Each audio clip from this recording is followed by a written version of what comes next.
We've all seen people who drive really nice fast cars and live in beautiful homes. Have you ever wondered, how do they get there? I'm Kevin Watson, and I love really nice cars. On this show, we dive into our guest stories of what they dreamed of having when they first started out and how they achieved their dreams over time. This is the Kevin Watson Show. Hey, we're here today with a friend of mine, Rocio Schnell. Rocio was a client of mine starting off with, and she's a realtor. So we were just chatting the other day, and I was thinking, wow, this information we're talking about, investing and real estate, we were having so much fun talking. I was like, why don't we do a podcast, right? And Rocio was like, yeah, let's go. And here we are, right? Yes. So welcome. Well, excited to be here, and I had in my to-do list, I need to start my podcast as well. I'm starting doing social media, and I think this is what we were talking about. And yeah, I'm very excited to start here with you. And we met some time ago, and you helped me with the process. So thank you for inviting. They bought a great investment property that's cash flowing, doing well for them. And I noticed that you're not from Tennessee. I can tell the dialect. So where are you from? I'm originally from Mexico. All right.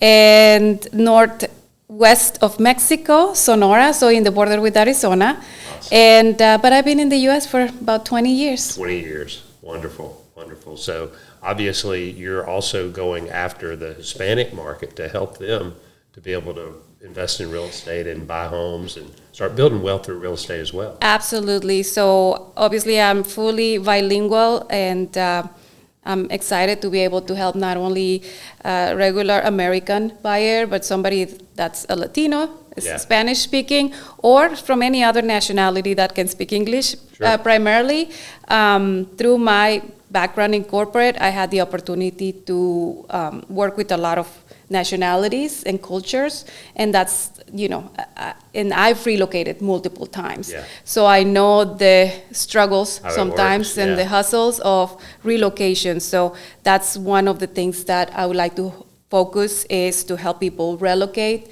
and move to Tennessee, just like I did about 9 years ago. And you mentioned your background in corporate, so tell us about your background in corporate, and then what brought you and what got you into real estate. Why did you do that? Well, it started a long time ago. While I was still in corporate world, I just wanted to do something else, and I think that entrepreneur side of me was, the little voice there. I just wanted to do something. So actually I went in and invested in Mexico. And I held for that investment for many years. I ended up selling it because I was not really doing much with it. At the end, because I kept it for some time, and at the time I sold it, it appreciated and I make some money. Good. Without really not doing much, but I felt like I wanted to be more involved. Right. And then now here in Tennessee, I had some friends that they were starting to also invest in real estate for building wealth and be able to retire sooner, leave legacy, generational wealth to their kids, and so that really, I'm like, I want to do that, but I really didn't know how exactly, because my experience in Mexico was very hands off. I bought it and I let it sit, and I just didn't have time to do anything with it, because world and the dynamic of corporate is very intense, right? So I really didn't have much time to do anything with it. So through these friends, they got me into the idea. I saw how they were doing it. And then I wanted to move closer to school for my kids, more convenience. Again, still corporate life, very intense. So anything that created some ease to my daily life and convenience, I will do it, right? So I moved even 5 minutes away from where I lived just to be walking distance to my kids' school. That was my primary goal. And I found a good deal, bought a house close to some friends in that same neighborhood too. So again, lifestyle and improvement of my day-to-day life. I put my home on the market. It was November, December time frame. Nothing happened for a while. It was pretty low visits, and I decided, okay, I don't think I can afford 2 mortgages. These were 2 high-income homes, and so I told the realtor, let's put it for rental and see whatever happens first, because I knew that was the low season, right? So it rented right away. And it rented for 6 months, and I said, well, come in the summer, I might sell it and, see how it goes. But that's how then I learned that, well, the rental is paying for itself, the mortgage itself is creating a lot of cash flow, and then it's helping my taxes. Yeah. So I'm like, there is a no-brainer here. And it was 5 minutes from my house. I mean, and very little, well, not so little now because it's almost a 10-year-old home. So now it requires some, not the maintenance. But it's still a very, very good investment. And so that's how I became a landlord here in Tennessee. Accidental landlord. I did the same thing. Exactly. I did the exact same thing. We were trying to sell a house. It wasn't selling. We said, well, let's see if it'll rent. And there it was. It rented, and we rented it for like 12 years. Yeah.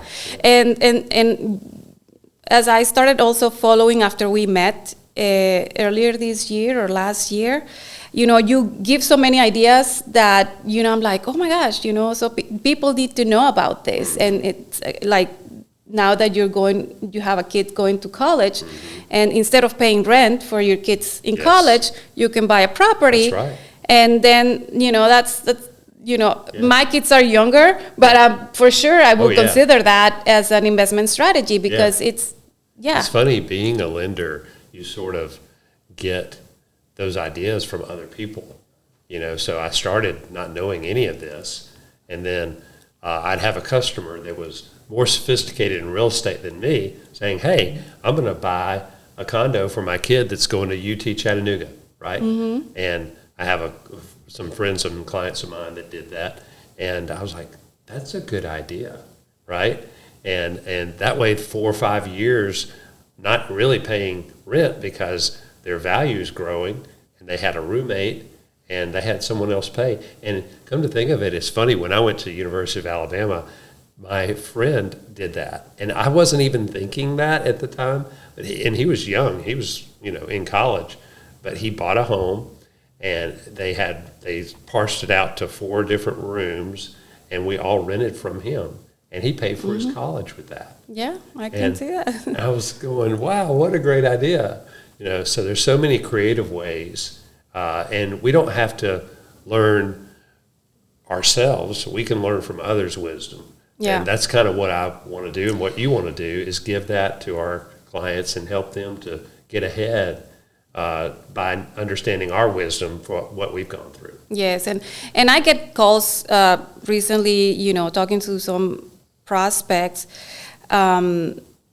about like, hey, my friend did this, I want to do it too, like help me do it, right? And so people are, getting the word out about that type of investments where, somebody buys a house and then, they might live there, like let's say a worker, and I'm a single worker, but I can rent it to other single workers, and now they have a property that's paying for itself and they're making money, right? And maybe they go and, have trips, and they don't have to take care too much of the home. Right. I mean, there is so many options because, it is. The options are endless. I had a air pilot with Southwest, and he was out of Chicago, which is their big hub, and he was up there so much. He said, I just want to buy a home there, and then I'll rent out the rooms to all the pilots, so they can stay overnight at a place, and they have a room that's their own because they're always here. They're having to get hotels and costs and in and out and having to move their stuff. This way they have their own little room, and he had 12 rooms in a house. Wow. And he rented it out. And then he bought another house. He said, this is working so well, I'm going to buy it. So he had 2 homes. He had 12 rooms in each house. So he had 24 pilots in there round the clock. And what a great idea. right? Yep. And he was working full-time as a pilot. So, guys, there are some really cool creative ways. You mentioned something that I wanted to come back to, if you don't mind. You talked about helping helping the Hispanic community and anyone else, but especially the Hispanic community, to be able to build wealth through real estate. Let's talk about that just a little bit. America is awesome. The way that they build their tax structures are built to help you build wealth through real estate, right? So I didn't realize this until I got into the business and started investing like you, and then I did my tax returns and I noticed, oh, I get the tax break, right? And so, what a great way to build wealth for your family and for your future families, right? 80% of America's wealth is held in real estate, right? And so when you start building wealth through real estate like that, you end up being able to pass that wealth to the next generation. And that's where most of the wealth is passed from homes, and property. There are, of course, our stocks and life insurance and all that, but most of the wealth is passed through real estate.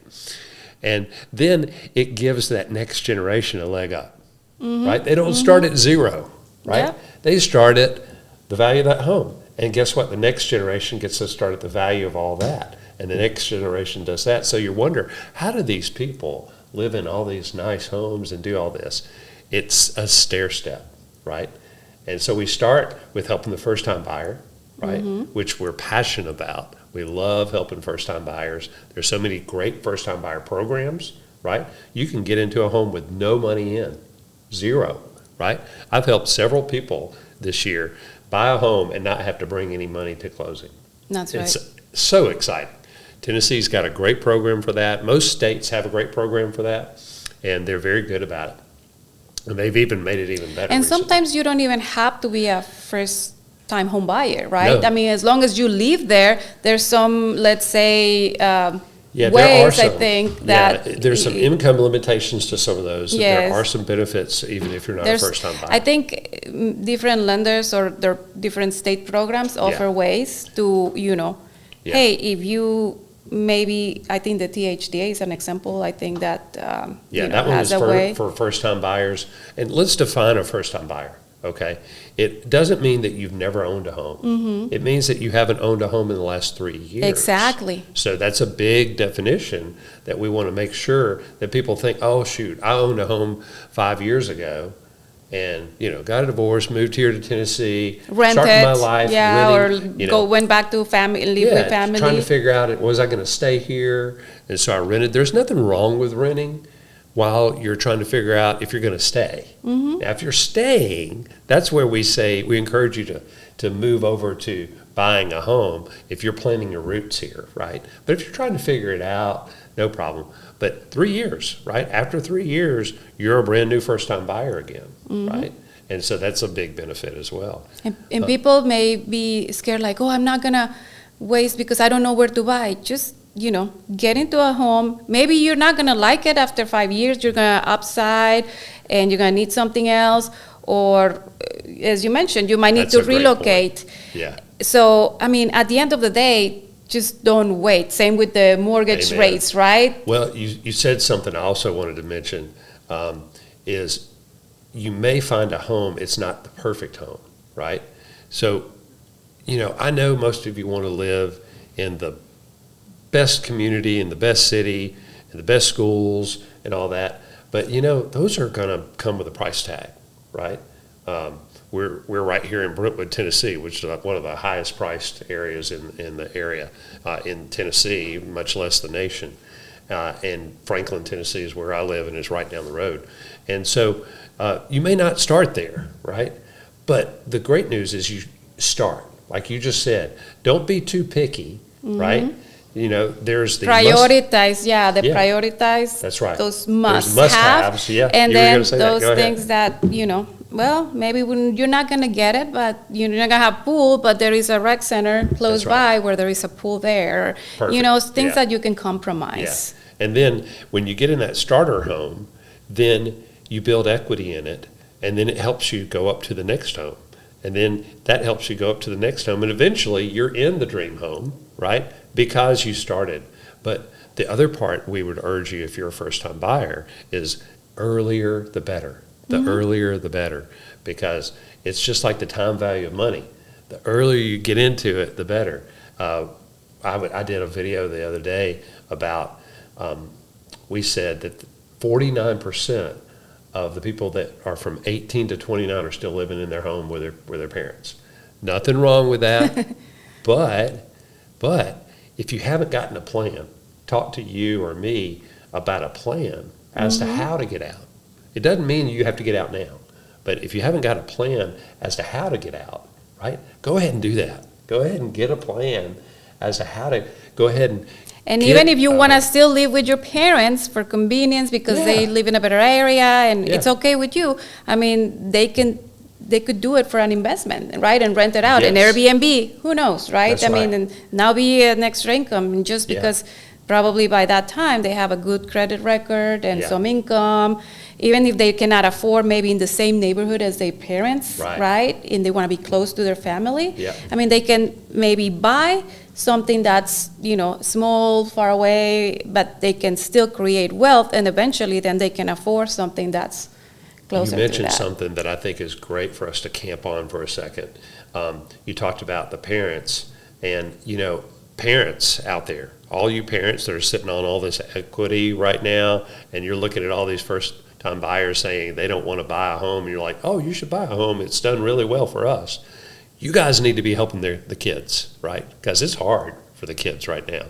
So, and it is happening. We do have a lot of wonderful parents that are helping the next generation, right? And so you could go in and buy the home with them, right? And it could be an investment for you. It could be their primary residence. They get the primary residence interest rates, lower rates, right? So they could go ahead and get into a home earlier with a little help from the family, right? I was thinking about this.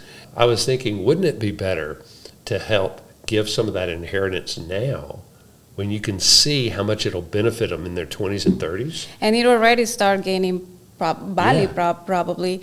And, everything that I do, a lot of the sacrifices sometimes that I do are for my kids, and probably you too, right? We and right now, I mean, could I probably retire in Mexico? Absolutely, yes. And would I like that? Yes. But, I have 2 young kids, so that's why I'm here still, so I can help them through their education and get a good start, right? And so, definitely, I want to make sure. My parents give me education as even though they were not financially, let's say, educated, it's not very common in Mexico, especially, I guess, back in the day, to people to be financially smart. And so I've learned that through my adult life.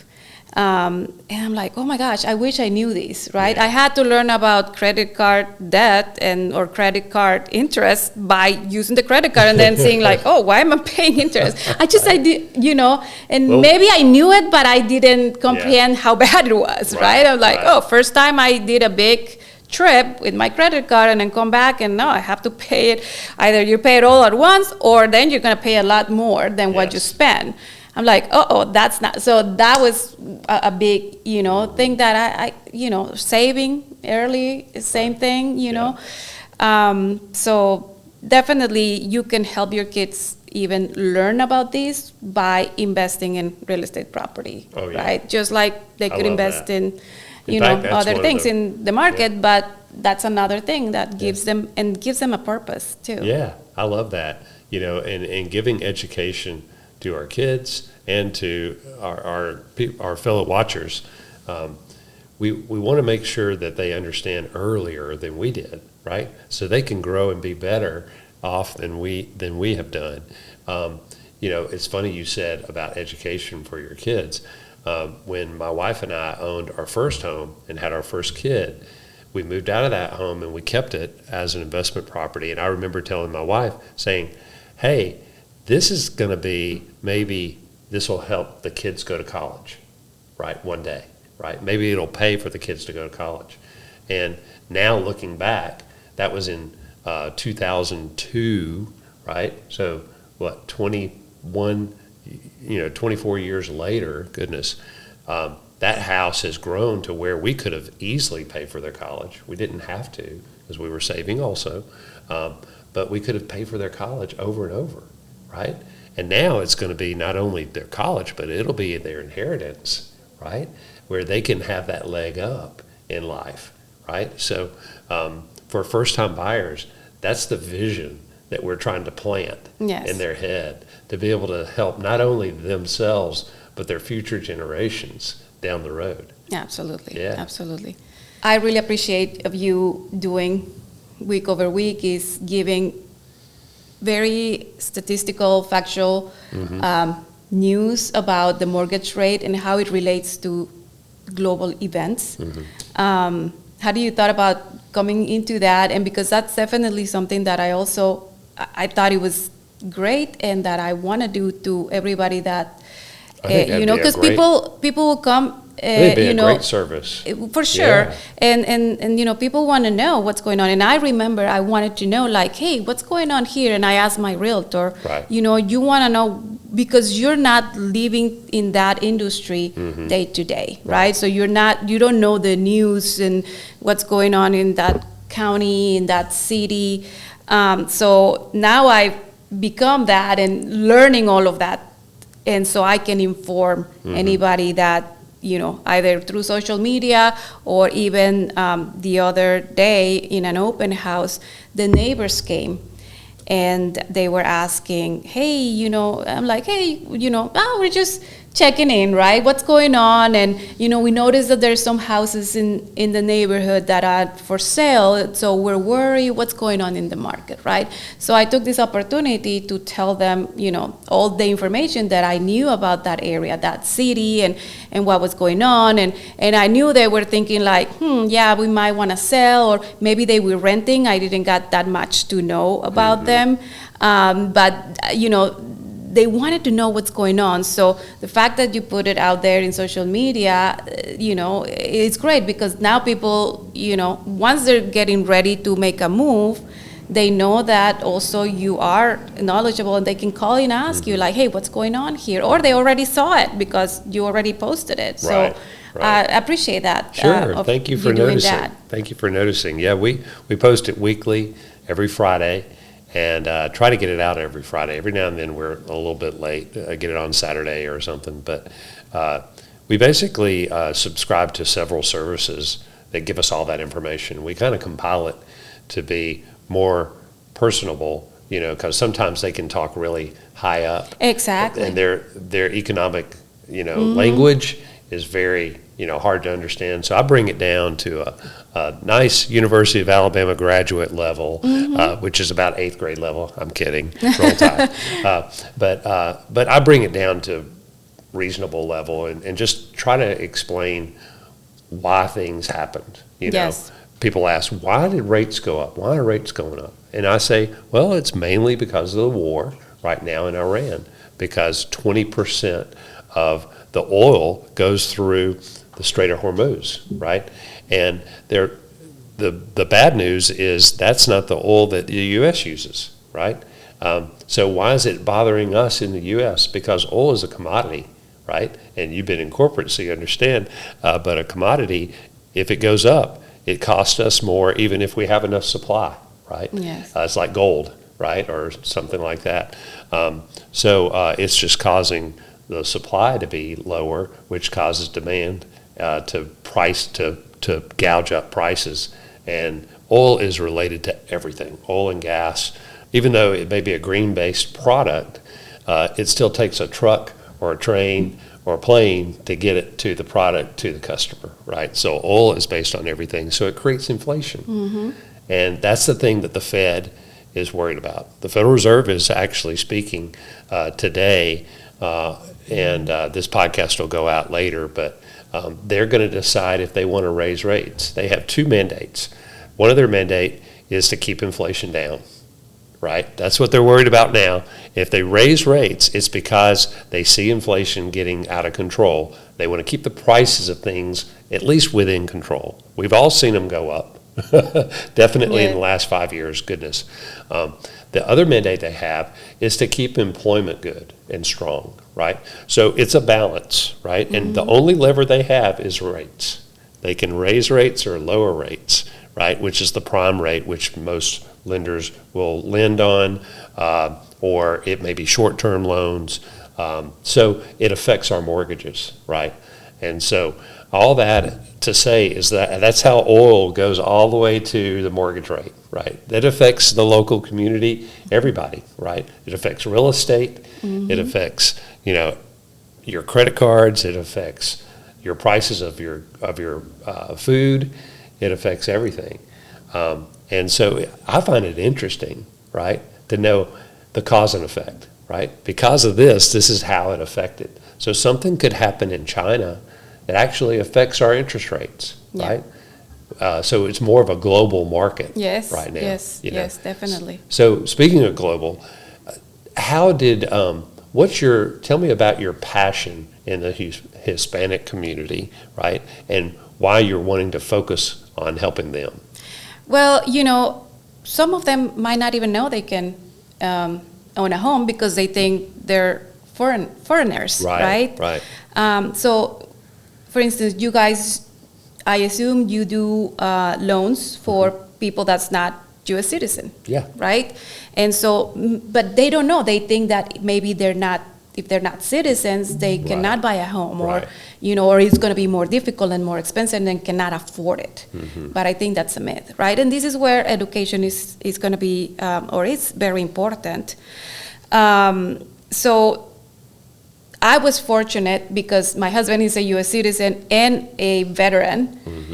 Actually, I took a lot of benefits as a veteran and with a VA loan to buy our first home. Right? But you have families that are relocating here that they just don't know, and they did not have that fortunate that I have. But I think I can now help them. They can definitely own a home and build that generational wealth that we started talking about, right? So, maybe tell us a little bit more about the different options for people that are not citizens, right? And some of them might think like, with the immigration status right now, I've seen all kinds of worries about, immigration, it's, a topic, and people is worried. And, if they're already here and they're legally here, they are concerned about, they're staying here because there might be errors, or because I know people that are here work on a working visa, like, well, I'm not even going to go back and visit my family because what if they don't let me come back in? Right. There's so many things, right? And maybe a lot of us in misinformation, maybe some of it is true, but this is where education, information, and partnering and talking to people that can help you understand, whether legally or when it comes to financial and how to finance a home, which is very much possible for anybody that's here legally. It can be done. The important parts to that is to be here legally, like you said. If you're here legally and working and you have a work visa or you're a permanent resident alien, then you should be able to buy a home, right? As long as the visa is updated and not about to expire. Sometimes we have that happen, and we have to make sure that it's going to go for a while. And they're working, we can show their job, we can show credit history. Taxes. We can show they pay their taxes. So all that is important. So that's why we want them to talk to us first so we can get a plan. Even if they're not thinking of buying today, if you're thinking of buying down the road, the information to know now has to be done now in order to buy in 2 years. Exactly. And that's the key. Maybe some of them might have made some bad decisions and they might have a bad credit history and they need to fix it. And so getting that feedback of like, you need to do this, you need to pay these credit cards or Yeah. whatever, or you need to make sure you do this and that, so your credit score goes up and you That's get the right. best interest rate, or just simply approve, And we even right? have a company that I highly recommend that does a great job to help you fix your credit. So let's say that you made some bad decisions, we all have, and you need some credit repair. We have a company that'll help you that has a team of lawyers that'll actually try to get you help, where maybe you don't have to pay all of it, we'll see, but you do have to pay a fee, but it's definitely worth it if you want to really expedite getting your credit fixed. We have ways to do that, and they wouldn't know if they didn't contact us now. If they Exactly. wait 2 years and it's still on there, they're going to be in the same position. And the worst thing it can happen is, you cannot buy the house right now, but now you have a path forward, That's right? right. Like, so the important thing is take action and call Yes. somebody that knows, Yeah. like us, That's right. what do you need to do, or that we can refer you to somebody that does, That's right? I have people all the time that contact me that say, hey, I'm not buying now, but I just want to plan, right? And Perfect. I applaud those people because they're doing the right thing. They're getting a plan to be able to buy a home later down the road. And most of the time, within a year or two, they contact me back and say, we're ready. We're ready to go. And I love that. I love helping them get a plan. It doesn't cost anything to get a plan and talk and get an idea. And, guidelines do change, things do change. So maybe that plan may change down the road or improve. But it's always smart to get a plan and start planning for that. Even when you start working, you got to have a couple of years under your belt of experience before you can buy a home. So even when you get out of college and you start working, and that's your goal, to buy a home, or you get it, one of my kids didn't go to college. He went to tech school and started working. So at that point, that's the time to start talking about it, right? You're not going to be able to qualify unless you are with parents, and that's great. And we could do those all day. But it's a good time to go ahead and get a plan, right? Yes. And it's funny, I've had some people, I had one girl this summer that said, well, my mom and my grandparents are just bugging me to talk to you about buying a home. I don't really think I can, but I'm going to talk to you. And by the time we finished the conversation and we went through all the benefits of buying a home, there's so many tax benefits to buying a home, right, that people don't know. 85% of your payment is tax deductible. Well, think about it. Our president comes from real estate, Oh, yeah. and so many other billionaires, as you mentioned, wealth is being built in Oh, yeah. real estate. And And tax laws are beneficial to that. real estate is a physical thing and is limited, right? So that's why it gains value over time. Yeah. Okay? We always so say you it's can't a make more no-brainer. dirt. It's a no-brainer. You Yeah. cannot make another planet Earth. Yeah. Right? Can't make more dirt. And so that's why this is real Yeah. estate. I mean, so there is a reason for that. Yeah, it's true. It's true. And so, we would encourage anyone that's just curious about it to look. I had an 18-year-old come in and talk to me and say, hey, I just graduated high school, but I'm interested. And I was like, wow, good for you. Yeah. And I told him what he needed to do to be able to do that. I was really excited for him because he's going to get ahead so much further than everyone else, And so it's really about having a plan and being ready for that plan and following that plan. But you start with talking to you or me. And I wish I would have known this Me many, too. many years Me too, ago. yes. Because I really I'm a very hard worker, always been from school years.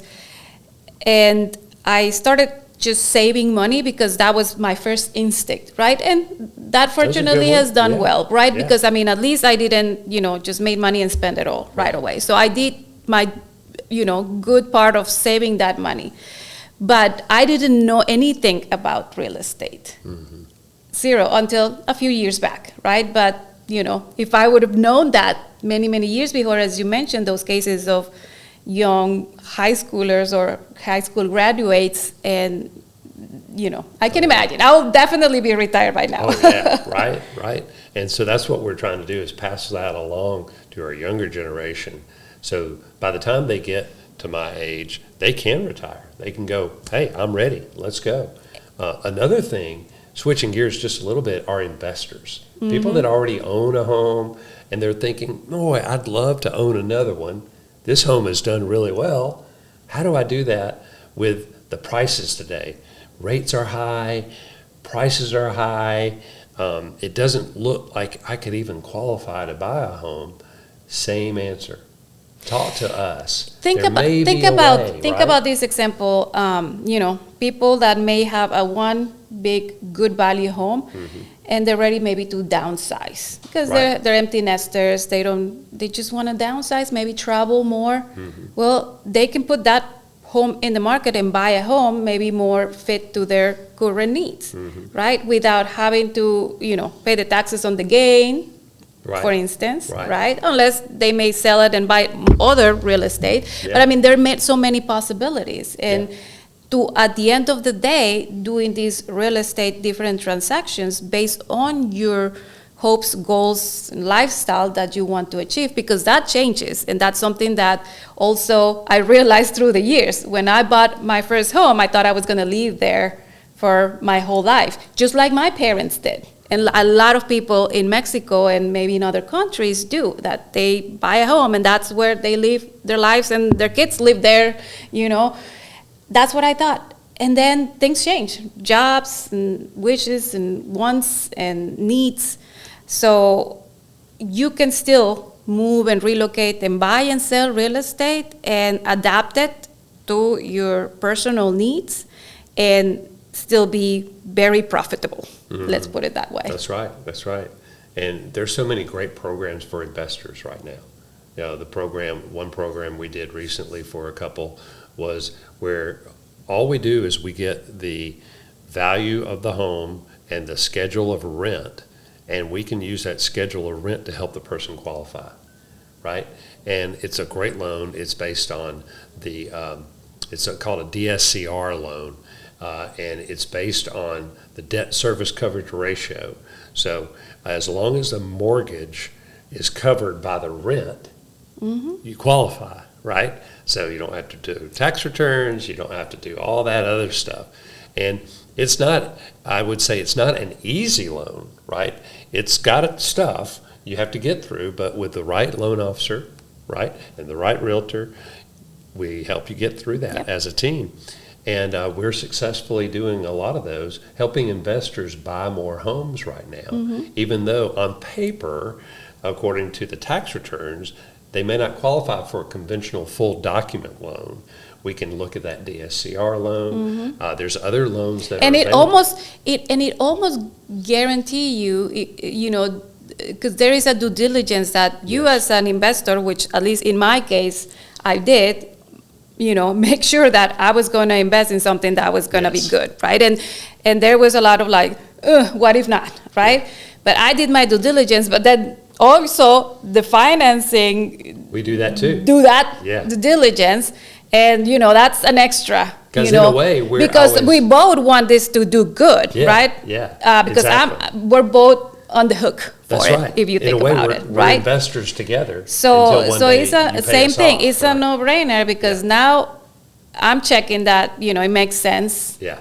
Then you're checking it makes sense. Right. So it's like, okay, it's gonna make sense. And so far, at least in my experience, it had made sense. That's great. And before talking to Kevin, I didn't know about what DSCR was. Yeah. I just didn't know. And then you talk about it. I didn't know either until about a year ago. It started coming in. We were like, what is this?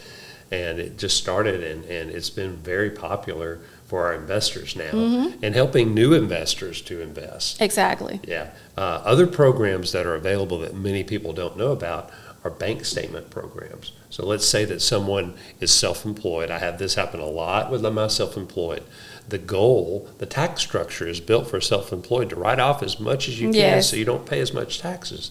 Well, unfortunately, on a conventional loan, we have to use that amount that you write off the very low income that you're showing that you're paying taxes on as your income. Yeah, and you want it to look not great, and so it doesn't help you when you apply for a loan for a home. And so then you're like, oh my goodness, now I can't buy a home. Well, that's not true. The bank statement program, we would use 12 months of their bank statements, And we take, generally speaking, about 50% of all the deposits that come in as their income. And we use that. Don't look at any tax returns. We just use that. And that's very helpful. There's so many other programs available. Another one that's available, especially for first-time buyers, is a no-score loan, meaning no credit score at all, right? A lot of first-time buyers don't have a credit score because they haven't established credit out there, right? They have no score at all. It doesn't mean if you have a bad score you can do it. It means if you have no score at all. But if they have a no score and they've been renting for a while and they pay some utilities, then I can take the 12 months of rent and I can take a couple of utility bills for 12 months and show that they've been paying on time, and we use that as their credit. And we get them into a home. So that's a great way to help people buy homes as well. There's so many solutions that most people don't know about. Exactly. Is what we want to say. That's the message, right? And if you don't know, it's okay. Contact us. Just having that idea, just like I did, I'm like, I want to do this. Go and talk to Kevin or to me, and we'll educate you to tell you what needs to happen, what would be a good plan or solution, and then you decide. No, no commitments, because people's like, oh, if I call, like it's almost like I'm putting a down payment. No commitment, because education will lead you to the answer, right? And that's what excites me so much about this. Because we believe that you'll like working with us, and you'll think that we're helping you, which we are, and you'll trust us to be able to help you when you are ready. You said something, and I can't remember the person who wrote this book, but it's the answer, and this is for corporate too, it's not how do you do that, it's who do you talk to that can help you do that, right? That's really, it's not how, it's who, right? So instead of going, how do I buy a home? How do I invest into real estate and build wealth through real estate? Who can I talk to about buying a home? Who can I talk to that has investment experience that can help me to invest and do my first home? And the cool thing is, Rocio, you can tell them, and I can tell them, all the stories about being a landlord that they need to know, right? I remember when talking to you, you're like, oh, I can give you, you tell me a little bit about your experience, so also that made me more comfortable, because I knew you knew that, what it was and what I was going for. That's right. Because we have that experience. And so, and the other thing is not only just talking to the right person and partnering with the right person, because sometimes all of this is a partnership, right? I mean, we, at least on a real estate standpoint, we help you through so many processes and things for life. When you look for a home, it's not only look for a home, but then, help you maybe move and relocate to that home, and maybe in a new city, in a new neighborhood where you might need a new doctor or the school or you name it, right? The best restaurant there. So knowing the right people will help you also facilitate, figure out these things. Well, and it's about having the right team. Exactly. Right? Gary Keller wrote a book. He owns Keller Williams Real Estate, big real estate company. He wrote a book a long time ago called The Millionaire Real Estate Investor, right? Great book, old book, but great book, still applies. And one of the big things he said on there is have a team, right? Have a team, have a great realtor, always have a realtor. I always have a realtor, even though I know a lot about real estate. I've been doing this 32 years. Always have a good realtor you know and trust, and have a good lender. Have a home inspector, a great insurance person. It's good to have your team, right? Your CPA, your financial planner. And we know those people that we already know and trust that we can connect you with. If you're new to the area and you're going, I know nobody, your realtor is normally the number one person that connects you to a lot of those people. And that's one of the things that I'm enjoying the most after corporate. I miss some things there, obviously some of the relationships, the team that I had there, but I'm enjoying so much just meeting people in the industry that I can partner with, and they're expert in their area, and then with that network I can help others, right? And to live their lives, and in this case purchase a home or an investment property. We always say, I know a guy.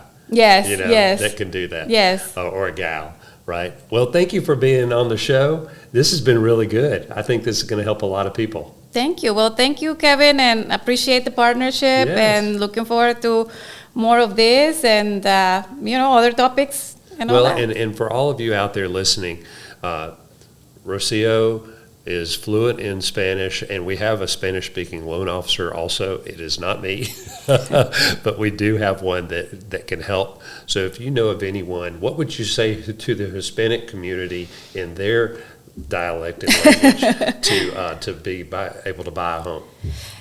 Bueno, pues, amigos, puedo ayudarles en educarlos y darles una forma de cómo adquirir su casa, su estilo de vida y ayudarles a dar prioridad a todas las cosas que a ustedes les importan, entender qué es lo que necesitan y, bueno, ayudarlos con el sueño americano y también a generar buenos rendimientos para sus inversiones. Beautiful. And I don't know what you said, but I'm sure it was perfect. It was very, yeah. I was not, it's hard to switch sometimes from English to Spanish. Not Yes. hard, but Yes. yeah. Yeah, perfect. But I'm very fluent once I'm in that channel. That's right. Well, thanks for being on the show. Thank you. Okay. Bye, y'all.